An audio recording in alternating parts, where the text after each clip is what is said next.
Misery had plenty of company today. The country is suffering through the most widespread heat wave of the season. The combination of heat and humidity made it feel like the temperature was in triple digits in the places that you see in darkest red. 100 in New York City, 102 in Washington, D.C., 103 in Baltimore, 105 in Detroit. Here's why it's so hot. A dome of high pressure has settled over the eastern half of the country like a hot, wet blanket, and it's not moving. Heat and humidity are very dangerous. In fact, they kill hundreds of Americans every year, more than tornadoes, hurricanes, floods, and lightning combined. We have two reports tonight. First, Elaine Quijano with first responders in New York. Elaine? Well, Scott, this is the fourth day of the heat wave here in New York. At this hospital and others, they're starting to see more people succumb to the heat. We were with this ambulance crew for just 2 minutes before they got their first heat-related call. Rocky Robinson heads up the team in Brooklyn. As an EMT, we really have to watch out for heat stroke, heat exhaustion. As a matter of fact, they are dropping like flies even as we talk. My units are very, very busy. In Philadelphia, which had its hottest day of the year so far, the city has activated its heat emergency hotline. St. Luke's Roosevelt Hospital in New York City is treating patients for dehydration and heat stroke.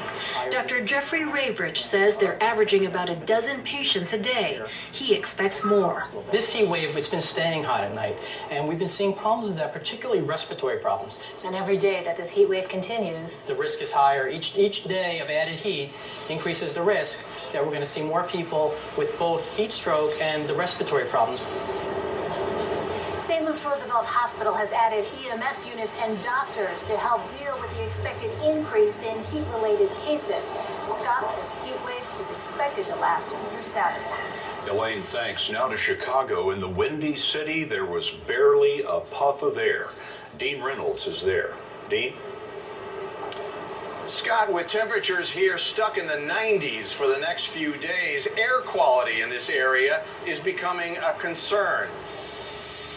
It's almost like shooting through milk, so it is really thick out here.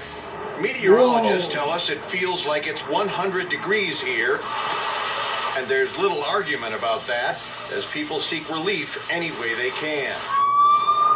18 years ago, more than 400 people died in a heat wave here, and a subsequent study of what went wrong urged healthcare workers to be more attentive to the sick.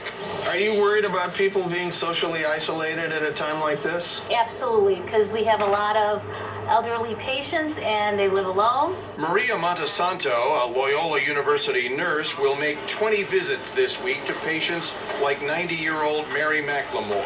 First of all, keep hydrated, drink adequate amount of fluids. She's ill, she's elderly, and she's isolated. Correct. Those are not great factors. No. The air quality in nearby Indiana is already classified as unhealthy now, and as hot as it is here, Scott, the heat and humidity will make it feel like 105 over the next couple of days. Not much of a break before the weekend. Dean, thanks very much.